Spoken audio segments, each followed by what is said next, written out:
nous avons énormément de personnes dans notre population, je dis bien, hein, je ne dis pas dans l'ensemble de la population, mais dans les gens que nous accueillons, des gens qui ont utilisé le crédit revolving très au-delà de ce qui était possible. Il est très courant de les voir avec 4 ou 5 cartes, parce que n'ayant pas directement les moyens, ils sont tentés de prendre un crédit sur le lieu de vente. Alors je sais bien que ça va bouger, mais enfin ne rêvons pas. Hein. Ce n'est pas parce qu'il y aura 8 jours de délai que ça changera la face du monde. Pour ces gens-là, attention, hein, je parle bien de personnes qui n'ont qu'une très faible idée de ce que c'est que le fonctionnement du système.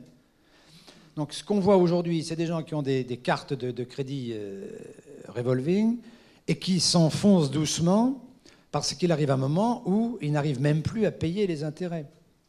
Et donc c'est le cercle vicieux. D'où d'ailleurs la demande que nous avions faite et qui est en partie réalisée par la nouvelle loi sur la consommation, c'est effectivement de modifier un peu, je dirais moins un peu, mais c'était un pas, les conditions d'accès au crédit revolving pour tenter de limiter ces situations.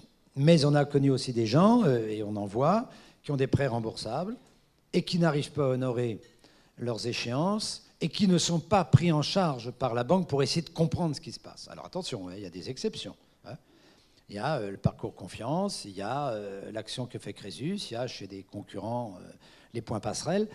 Mais globalement, la personne qui a un accident sur un prêt bancaire aujourd'hui n'est pas, dans la majorité des cas, pris en charge par son guichet bancaire pour essayer de voir qu'est-ce qui se passe, comment on va s'en sortir. Et on a la procédure traditionnelle d'inscription, etc. Donc, et c'est ça dont il faut qu'on sorte. Alors, quand on réfléchit sur les indicateurs de comportement, c'est aussi sur tout ça qu'on voudrait, c'est sur tout cela qu'on voudrait avancer pour essayer de préciser des indicateurs qui montreront qu'on a mieux accueilli, qu'on a fait attention aux prêts qui étaient mal honorés, qu'on a probablement réduit le recours aux cartes, au crédit revolving, qu'on l'a remplacé par du crédit conso traditionnel, de l'amortissable.